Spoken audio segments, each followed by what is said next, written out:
So depth and duration will determine how deeply, you're wounded and how much destruction comes into your life. So, things that are annoying are like common pet peeves.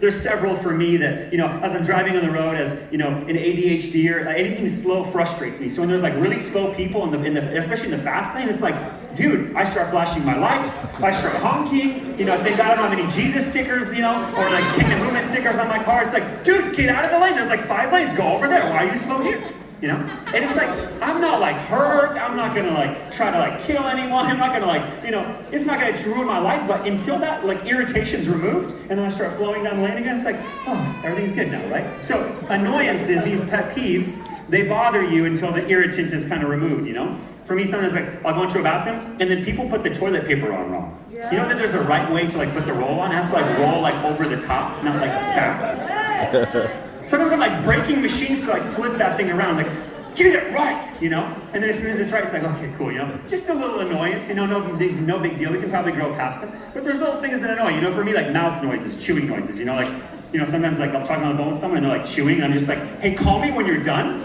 and I'd love to talk to you. Click, As I'm not hurt, I'm not hosting bitterness, but it's like, I'm annoyed, and this irritant has to go, you know what I mean? Anyone have like annoyances, pet peeves? We could probably talk about it for a while. I wrote down like 25, It's like, oh geez, maybe this is helping me. In my sermon notes, you can download those and check those out, my annoyances. Anyway, deeper than an annoyance is actually a hurt. Now, a hurt is actually a soul wound. It's an internal wound, and it goes deeper. So, an annoyance is mild, it's moderate, and it just goes away with time. You can kind of laugh it off, brush it off, and you're good. Now, a wound, it's actually going to go deeper than mild.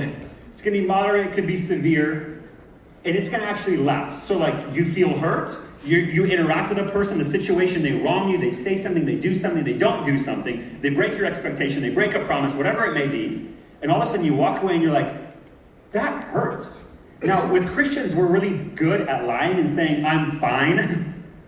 But actually, it hurts if we're real. No, God is good. Okay, yeah, we know God is good, but you're wounded. Well, and until you acknowledge the wound and start to deal with it, it ain't going anywhere. Yeah. Let me tell you about internal wounds. Time doesn't heal them, and neither does information or truth. Yeah. Actually, an experience through truth and all that kind of stuff starts to heal wounds. And here's what happens with a wound. It'll hurt, and then you find out later, like, man, that kind of still hurts. I still kind of remember what you said to me. I'm still kind of remembering what you said to me. Now you know you're dealing with the hurt, not